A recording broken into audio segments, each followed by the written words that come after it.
인간은 만물의 영장이라고 하죠. 여기서 영장의 뜻은 무엇일까요?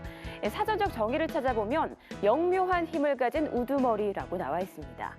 자, 그렇다면 인간이 가장 능력이 뛰어나다는 건데 과연 그럴까요?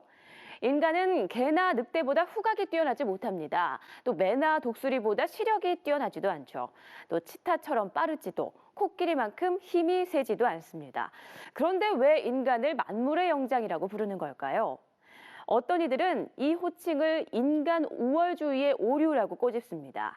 자연보다 또 환경보다 인간이 우선순위에 있다는 우월주의.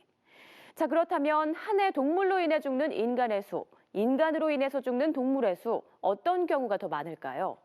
인간에게 위협이 된다는 이유로 또는 인간의 편리한 삶을 위해서 쉽게 다뤄지고 있는 동물들의 생명. 오늘은 이 동물과 관련된 법에 대해서 이야기를 나눠보겠습니다.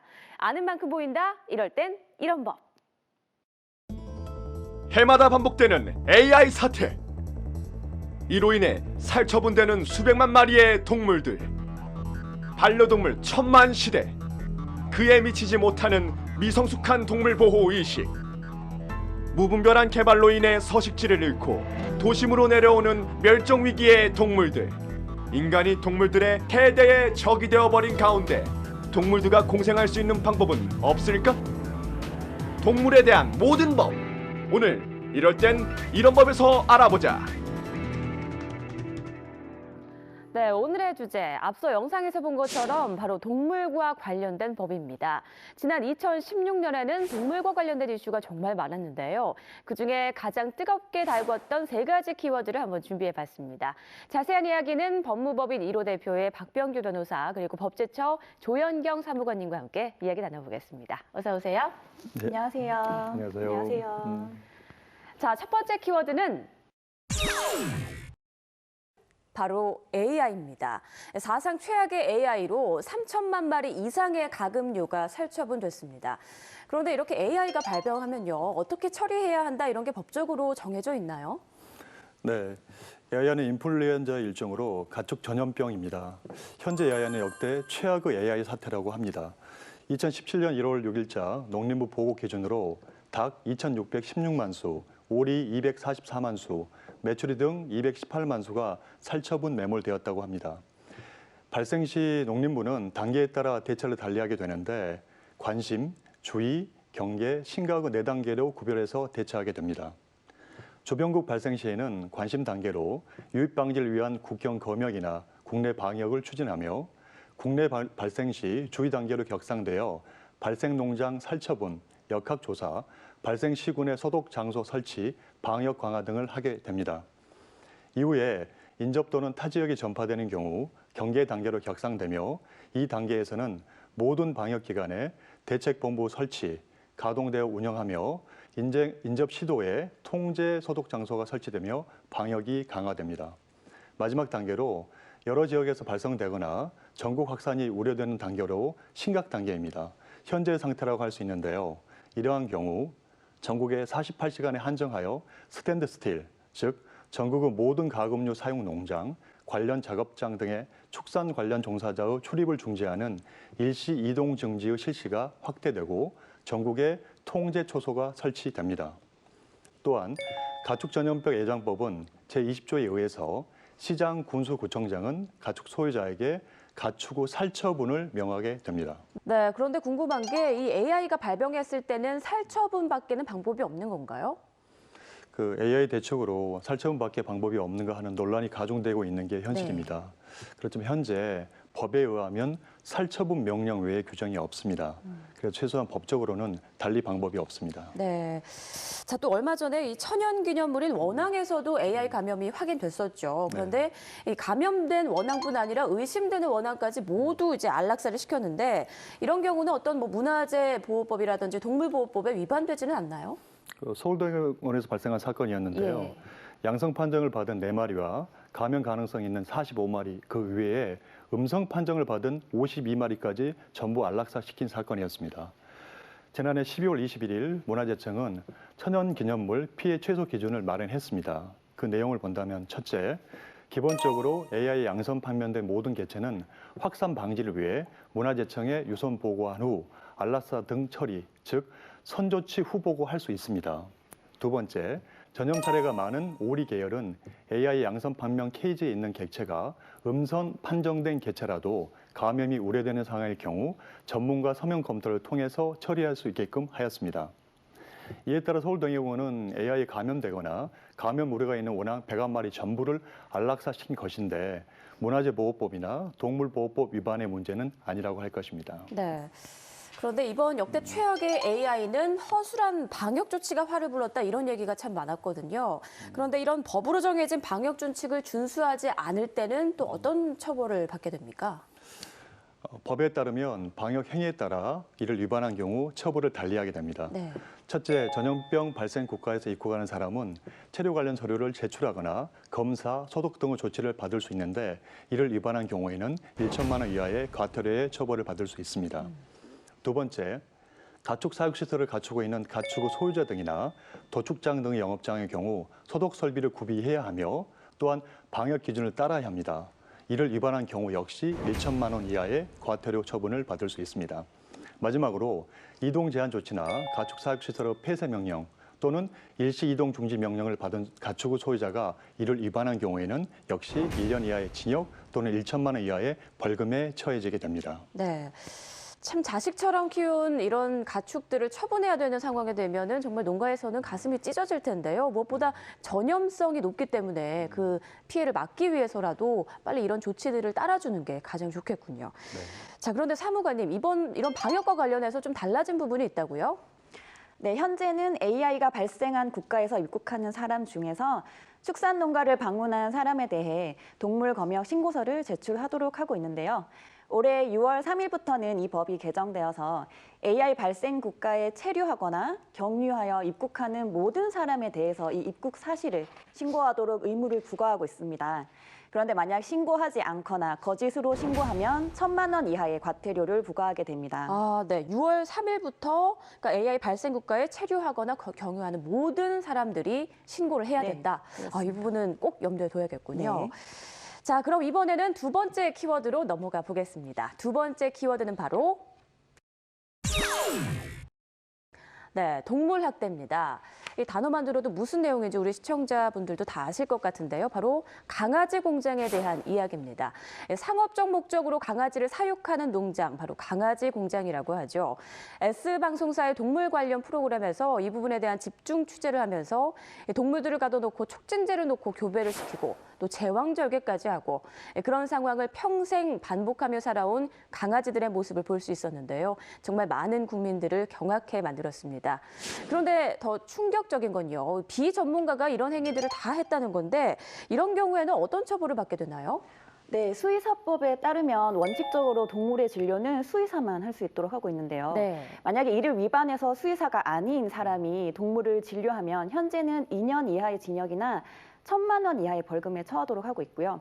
그런데 이 법이 개정되어서 올해 6월 28일부터는 2년 이하의 징역이나 2천만 원 이하의 벌금에 처하도록 이렇게 처벌이 강화됩니다. 그리고 번식이나 마취용으로 사용하고 있는 이 마약 성분의 마취제에 대해서 만약 불법 유통이 이루어졌다면은 이것은 마약의 종류에 따라서 마약류 관리에 관한 법률의 위반으로도 처벌할 수 있을 것 같습니다. 네, 저도 이 실태를 보면서 마냥 귀엽게만 보였던 강아지들이 참 불쌍하다라는 생각이 안타까운 마음이 많이 들더라고요. 그런데 이런 불법 번식을 차단할 수 있는 방법은 없는 건가요? 네, 현재는 동물 생산업이 신고제로 운영되어 있고요. 네. 또 관리 감독이 조금 제대로 이루어지지 않아서 그런 적정 시설 기준에 미달하거나 또는 미신고 영업을 하는 업자들로 인해 이런 동물 학대가 자행되고 있다고 봐야 되겠습니다. 이러한 문제를 해결하기 위해서 농림축산식품부는 지난 12월에 반려동물 보호 및 관련 산업 육성 대책을 내놨습니다. 대책을 보시면 첫 번째로 동물 생산업을 신고제에서 허가제로 전환한다는 내용이 있고요. 이 외에도 관리 기준을 강화해서 동물 보호와 복지 수준을 제고하기 위한 정책을 시행하겠다고 합니다. 구체적으로 살펴보면 사육이나 관리 인원을 조정하고 네. 또 농가당 사육 마리수를 제한하거나 또 사육 동물의 신체적 건강 유지를 위한 운동장을 설치하는 내용 또는 또 생물학적, 수의학적인 임신, 분만, 외과적 수술을 금지하고 또 영업자 관리 등의 내용으로 실시한다고 하니까 이런 내용이 하루빨리 법제화되어서 앞으로는 이러한 동물의 불법 번식이 차단되면 좋을 것 같습니다. 네, 꼭 그래야 되겠네요. 네. 자, 또 다른 동물 관련한 충격적인 사건들이 꽤 있었는데요. 지난해 10월입니다. 익산에서는 실종된 대형 애완견을 인근 주민이 잡아먹는 일이 있었어요. 자, 이게 어떻게 된 일인지 좀 자세히 설명해 주실까요? 네, 지난 10월경 전북 익산 한 시골 마을에서 대형견인 올드 잉글리시 십독 8마리를 키우던 A씨 애완견 한 마리가 실종된 사건이 발생했습니다. 이웃마을 사람 4명이 도로에 쓰러져 있는 애완견을 붙잡아 1톤 트럭에 실어 회관으로 가져간 뒤 도축한 후 고기 40kg을 나누어 가진 사건이었습니다. 네. 그런데 경찰이 이 개가 먹히기 전에 생사 여부를 조사했다는 내용을 들었는데요. 이게 잡히기 전에, 그러니까 죽은 개와 살아있는 개를 잡아먹었을 때 어떤 차이가 있는 건가요? 예, 생사와 관계없이 도로에 쓰러져 있는 애완견을 대령한 행위에 대해서는 형법상 점유이탈물 횡령죄 또는 절독죄가 성립하게 됩니다. 다만 살아있는 개를 잡아먹기에 죽였다면 동물보호법 위반에 해당해서 1년 이하의 징역 또는 1천만 원 이하의 벌금에 처해질 수 있습니다. 네. 안타까운 현실이지만 강아지를 훔친 경우 법적으로 애완견은 재물에 불과해서 형법상으로는 재물 손괴죄 또는 절대죄를 의뢰할 수밖에 없습니다. 네. 동물보호법에 의하여도 살아있는 동물에 한하여 학대하거나 죽음에 이르한 경우에만 처벌할 수 있습니다. 동물을 제물로 보는 것과 관련해 처벌의 강화가 물론 중요하지만 근본적으로는 반려동물을 바라보는 시각에 대한 변화가 가장 필요한 것으로 판단됩니다. 네. 반려동물을 키우는 집에서는 이 자식이나 다름이 없거든요. 이것을 뭐 훔치거나 도살한다는 걸 상상만 해도 이건 정말 끔찍한 일이라는 걸 다시 한번 모두가 좀 인지해야 될 것 같습니다. 네. 자, 마지막 세 번째 키워드에 대해서 이야기해 보겠습니다. 세 번째 키워드는 바로 야생동물입니다. 자, 그런데 야생동물은 국가의 재산이다 이런 얘기가 있던데 사실인가요? 아닙니다. 민법상 야생하는 동물은 무주물로 보게 되는데 무주 부동산은 국가의 재산이나 무주 동산은 소유 의사로 점유한 자가 소유권을 취득하게 됩니다. 결국 동물은 동산이므로 국가의 재산으로 볼 수 없습니다. 네, 그렇군요. 자, 그런데 지난해에는요, 유독 멧돼지가 도심으로 내려와서 소동을 벌이는 일이 많았는데요. 이렇게 야생동물들이 뭐 농작물에 피해를 입히거나 이런 피해를 당했을 때 어떤 보상금이나 지원을 받을 수 있나요? 네, 멸종 위기의 야생동물이나 포획이 금지된 야생동물 또는 시도 보호 야생동물에 의해서 인명피해나 농업, 임업, 또 어업에 피해를 입은 경우에는 시군구에 신청을 하고 시군구는 예산의 범위 내에서 그 피해를 보상하고 있습니다. 인명피해 보상액을 말씀드리면 네. 야생동물로 인해서 부상을 입었다고 하면 의료기관의 치료비 중에서 본인 부담액을 기준으로 산정을 하는데 500만 원까지 최대 지원을 하게 되고 사망하는 경우에는 사망 위로금이나 정제비 등을 기준으로 해서 최대 1,000만 원까지 보상을 받을 수가 있게 됩니다. 피해를 보상받기 위해서는 신청서와 피해 발생 경위서, 또 피해 명세서나 진단서, 소견서 등의 서류를 갖추고 사고가 발생한 지역의 시장, 군수, 구청장 등에게 사고가 발생한 날로부터 5일 이내에 제출하면 됩니다. 그런데 이제 모든 피해에 대해서 보상할 수 있는 것은 아니고 만약에 입산 금지 구역에 무단으로 입산해서 피해를 입었거나 또 피해자의 과실로 피해를 입은 경우에는 보상에서 제외하고 있는 등 또 보상에 대한 기준이 정해지고 있습니다. 네. 자, 이 동물보호법에 대해서 이야기를 나누고 있는데요. 이와 관련해서 좀 재미있는 얘기가 있더라고요. 유대인을 학살한 최악의 독재자죠. 히틀러가 아이러니하게도 이 동물보호법을 만들었다 이런 얘기가 있던데 사실인가요? 사실입니다. 네. 독일은 지구에서 가장 이상적인 동물 보호소를 갖고 있으며 반려동물의 안락사가 없는 나라입니다. 그러한 인식과 개를 같이 해서 세계 최초로 동물보호법을 제정한 나라이기도 합니다. 히틀러 역시 동물에 대한 사랑이 유별났다고 소문이 나 있는데 네. 예를 들어 2차 대전 말기에 지하 벙커에서 생활하던 히틀러는 자살하기 직전 자기의 애견 블론디를 안락사시키고 자기가 자살했다고 합니다. 아, 네, 정말 아이러니하네요. 아이러니합니다. 네. 자, 그럼 다른 국가들의 사례를 좀 살펴볼까요? 다른 국가에서는 동물보호법 위반 시에 또 어떤 처벌을 받게 되는지 궁금하네요. 가까운 일본의 경우 유형에 따라 최고 2년 이하의 징역에서 최하 200만 원 이하의 벌금으로 구분해서 처벌하고 있습니다. 가장 중하게는 동물을 함부로 죽이거나 상해를 입힌 경우에는 1년 이하의 징역 또는 200만 원 이하의 벌금에 처해지게 됩니다. 미국을 본다면 처벌은 주마다 그리고 사안마다 다르게 판단하고 있습니다. 캘리포니아 주의 경우에는 최대 2만 달러의 벌금 또는 최장 1년인 징역형의 케이스가 있었었고요. 워싱턴 DC에서 일어난 사건에서는 고문에 의한 사망으로 최대 2만 5천 달러 또는 최장 5년형에 처한 케이스가 있었습니다. 독일을 살펴보면 학대하거나 죽일 경우 또는 먹이를 주지 않거나 제대로 보살피지 않을 경우에는 3년 이하의 징역 또는 벌금 2만 5천 유로, 해당 동물 압수, 동물 반려 금지 등의 형에 처해지게 됩니다. 미국, 독일과 같이 반려동물에 대한 인식이 우리보다 정립된 나라의 경우에는 우리에 비해서 훨씬 중한형으로 처벌되고 있는 현실을 볼 수 있을 것입니다. 네. 다른 나라들의 사례를 보니까 정말 동물들을 많이 존중하고 있다 이런 생각이 드네요. 네, 우리하고는 괴리감이 굉장히 큰 게 사실입니다. 네. 자, 해외 처벌 수위를 보니까요, 우리나라와 확연히 정말 다릅니다. 실제로 미국에서는요, 애완견이 살이 찌도록 방치했다는 이유로 10년 동안 애완동물에게 접근할 수 없다는 명령을 받은 경우도 있고요. 또 미국 연방수사국 FBI는 이 동물학대를 살인사건과 마찬가지로 간주하는 등 동물학대 처벌을 위한 관련 규정을 계속 정비하고 있다고 합니다.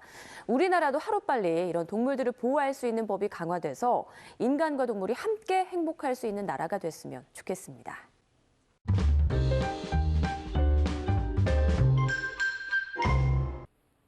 네, 이번에는 어렵게만 다가오는 생활법령을 이야기로 풀어보는 솔로몬의 재판 시간입니다. 자, 오늘은 어떤 사건이 기다리고 있는지 화면으로 함께 만나보시죠.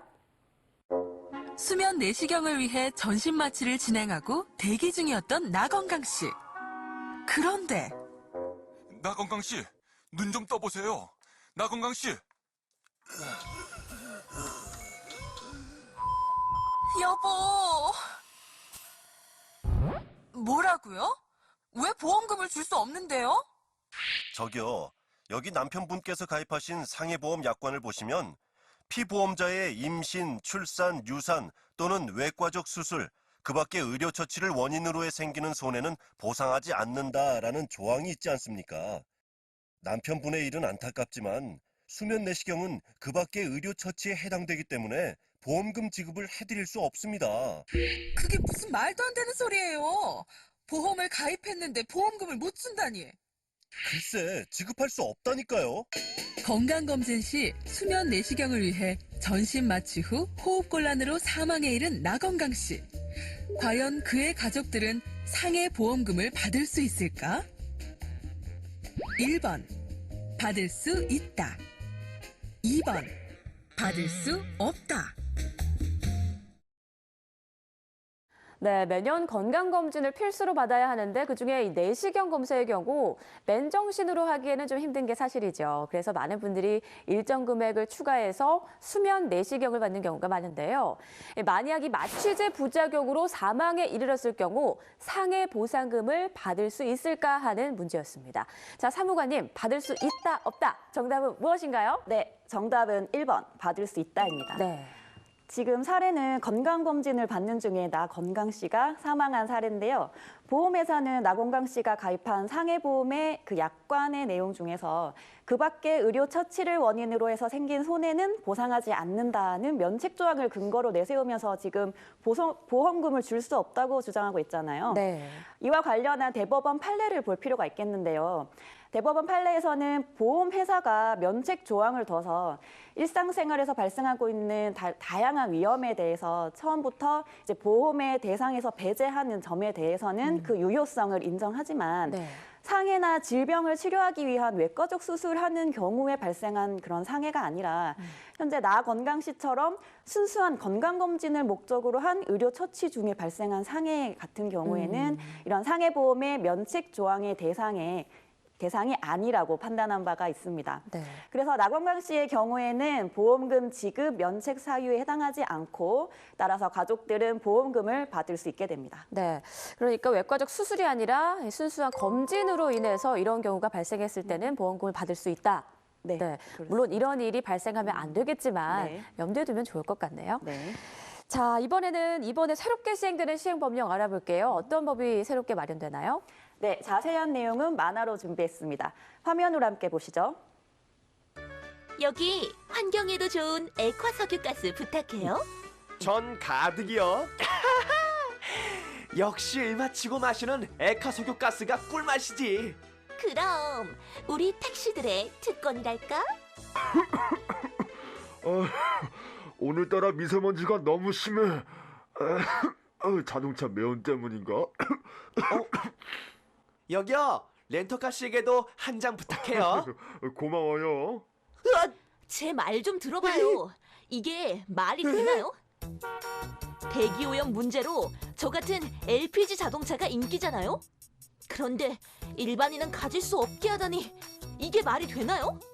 왜 일반인들은 나를 가질 수 없느냐 이 말이에요.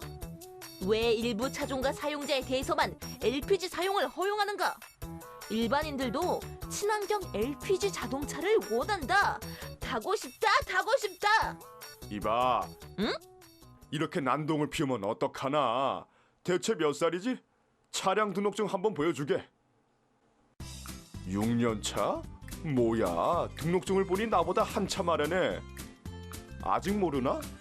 자네처럼 등록 후 5년 이상 경과된 LPG 차량은 이제 일반인들도 구입해 탈 수 있다네. 정말요? 전 그런 것도 모르고. 잘 됐네, 승용차군. 이제 환경도 더 좋아지겠지? 당연하지. 앞으로 친환경 LPG 자동차 보급도 확대될 거야. 더불어 국내 에너지 산업은 균형 있게 발전하겠지. 왜 화나신 걸까요? 화난 거 아니야. 원래 표정이 저러셔. 액화석유가스를 사용하는 승용 자동차 중 등록 후 5년이 경과한 차량에 대해서 택시, 장애인 등 이외의 일반인들도 사용할 수 있도록 허용합니다. 네, 영상에서는 등록하고 5년이 지난 LPG 차량을 일반인도 구입해서 탈 수 있다는 내용이었는데요. 그동안인 이런 LPG의 적정한 수급, 또 사용상의 안전 관리, 그 밖에 공익상의 필요 등을 위해서 LPG 차량은 택시나 렌터카, 또 시험 연구 목적으로 제작 사용하는 차량과 같이 일부 차종에 대해서 제한을 해왔고, 또 국가유공자, 독립유공자, 장애인 등 일부 사용자에 대해서만 제한적으로 허용해왔습니다. 네. 그런데 이번에 액화석유가스의 안전관리 및 사업법이 개정되면서 1월 1일부터는 일반인들도 LPG 차량을 사용할 수 있게 되었습니다. 친환경 LPG 자동차 보급을 확대하고 에너지 산업의 균형적인 발전을 유도하기 위해서인데요. 다만 일반인은 등록하고 5년이 지난 LPG 차량만 사용할 수 있도록 해서 기존 LPG 차량의 사용자의 재산상의 손실 피해를 최소화하도록 했습니다.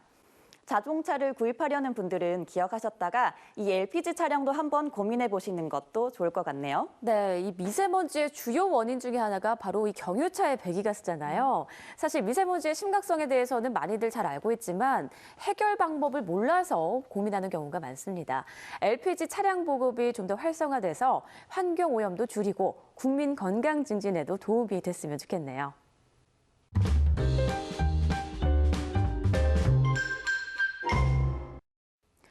애완동물과 반려동물의 차이 혹시 알고 계신가요?